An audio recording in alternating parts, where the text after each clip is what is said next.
Studio C in Sacramento, it's 1019 The Wolf behind the mic, bringing you fresh country from all over. Tonight's guest is Thomas Rhett. Now here's your host for 1019 The Wolf behind the mic, Chad Ryan. All right, welcome everybody to another 1019 The Wolf behind the mic. Put your hands together right over here. Recording artist, songwriter, country royalty. Thomas Rhett, man, what's happening, dude? Welcome to Sacramento. Oh, thank you, dude. I appreciate it. Good to see you. Sweet, man. We should mention your dad is Rhett Akins. Yeah. For people who don't know, and you might assume that because your dad is Rhett Akins, man, that like growing up, this whole thing is destiny. Yeah. But that's not the case, man. You've got a really crazy backstory. Tell us how you got into the music thing. And you can start off with this punk rock stuff, man, from high school. This is freaking cool. What's the name of this band? High Heel Flip Flops. Yeah. Love that. We made T-shirts. So, man, you know, I've grown up in music my entire life, and you know, country was always a huge influence in our household, but you know, there's a lot of other influences going on. Like my dad was one of the biggest Rolling Stone. I say was, like he's not here anymore, but my dad is the biggest Rolling Stones fan in the world. And so you know, when I was growing up, it was a lot of Stones, and it was a lot of Zeppelin, and it was a lot of Beatles, and it was a lot of, man, growing up, DMX was huge in my dad's F-150. I'm not kidding. But for me, like Will Smith was all hail Will Smith, getting jiggy with it. But dude, you know, when I got into middle school, I was in this band called the High Heel Flip Flops, and you weren't the singer; you were the drummer. I was the drummer. Yeah, go figure. Yeah, we all dyed our hair black and decided to talk in British accents. And can you give us a little bit of that? The song starts at 11. More cowbell. That was more like Irish. There was a lot of different English things moving through there around here. Yeah. So, anyways, so you know, I was in that band, and I've been in a lot of weird bands, man. I went through a lot of weird musical phases, and you know, but I've always been in bands. And in high school, I just played guitar and was in talent shows. And I was in my senior year. I played in my high school's talent show, and I sang "Letter to Me" by Brad Paisley, and it's on Facebook. It's hilarious. I sang the second verse twice in a row, and completely had to stop the song in the middle of it and play the chorus, and somehow won the talent show. They gave us like a big $50 check, nice, if you will. And then I got to college, and I was in like a cover band, but like you said, it was kind of destiny. But at the same time, it was like I didn't really know I mean, I've been preparing for something. I didn't know what I was going to do. Because you went to college, and you studied what in college? Well, I started out studying kinesiology. Which, what is that? Anybody? Yeah. So I wanted to be a physical therapist. I tore my knee up when I was a junior in high school playing sports, and the whole rehab kind of thing, you know, kind of interested me in working on knees and joints and stuff. So then how does the music thing come back? Where does that it never really left. Okay. You know, it was always there, but it never seemed like a real option for me to do it professionally. You know what I mean? Just like my dad did it, so usually either kind of go in the same direction as your dad, or you go the opposite direction. And I kind of thought my path was more towards the opposite direction. And but when certain majors in college started to be very unappealing to me, you know, I signed my first publishing deal in high school, and was very fortunate enough to be paid to write songs, and was busting my butt writing with anybody who would write with me. And finally, I got my first cut on Jason Aldean's last record, and which, by the way. Yeah. if you're gonna get a cut right now, it's not like the hottest thing going right now in country music. And so that happened, and you know, it really opened the door for me to be able to write with a bunch of amazing writers in Nashville, and you know, now being able to put a lot of those songs. You got something with Scotty McCreery? You got something on Scotty McCreery's album? Joe Nichols just cut a song of yours? Yeah. Mm-hmm.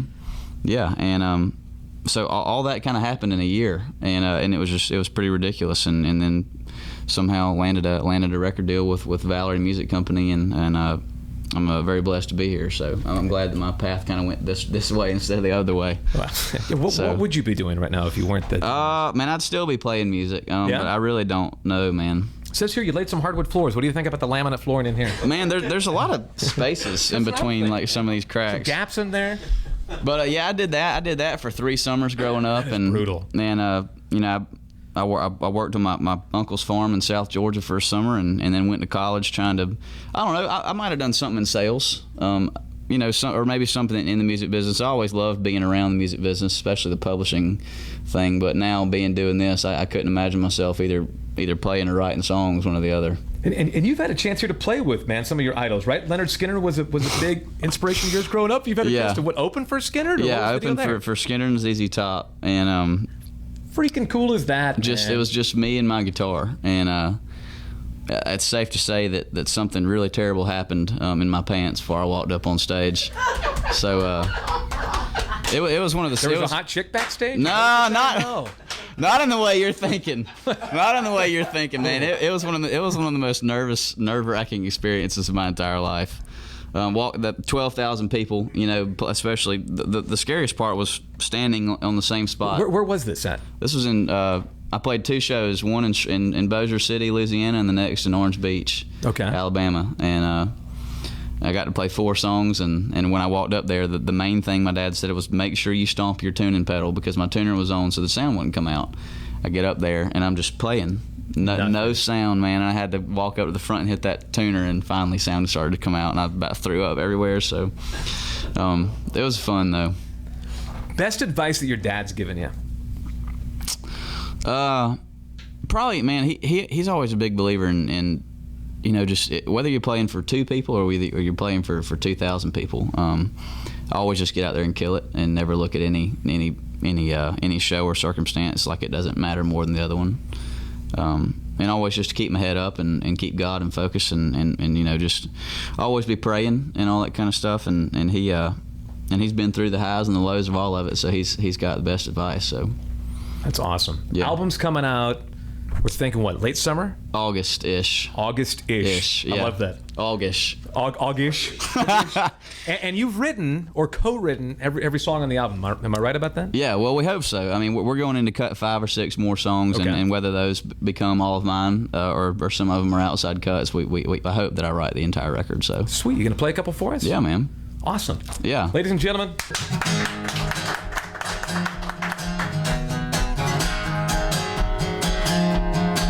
Well, I smoke and I fish, not near enough to satisfy an itch. But girl, understand, I need something to do with my hands. And I don't work on a car, and I'm as bad at pool as I am at throwing darts and golf. Not a fan, but I need something to do with my hands. So maybe I can stick them in your pockets, run them through your hair, and we can get to rocking.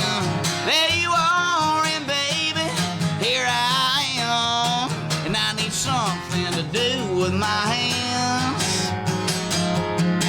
And I could play you a song on this old guitar if it turns you on. If you want, we could dance, but I need something to do with my hands. That's right. So maybe I could stick them in your pockets, run them through your hair, and we can get to rocking. There you are, and baby, here I am, and I need something to do with my hands.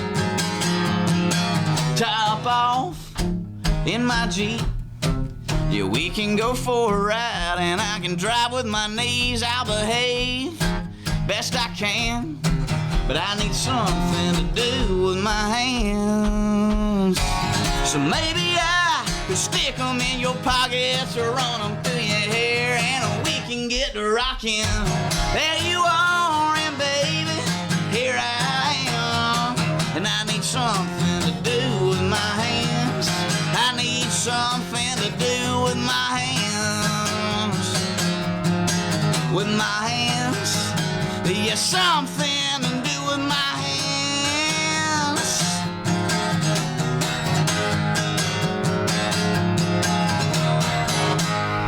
Yeah. Thomas Rhett. Love that, man. Oh, thank you. And that kicks. I appreciate it, man. Where can people go to check out the music? You got a website? Yeah, man, we have a website, just thomasrhett.com. It's still kind of under construction. Say it right into there. thomasrhett.com. Right. And You can go to my Twitter, which is Thomas Rhett, or my Facebook, which is Facebook/Thomas Rhett. So, all three of them are pretty simple, and we've got videos on YouTube, and we've got maybe a song or two on my band page on Facebook, and we've got one song on iTunes, which is the single. So, you have a lot of songs on YouTube. Yeah. A lot. She actually stalks you. I don't know if you know that or not. Oh, good. Yeah. That's awesome. Hey, Thomas Rhett, everybody. Awesome, man. Appreciate you coming to Sacramento. Man, appreciate you.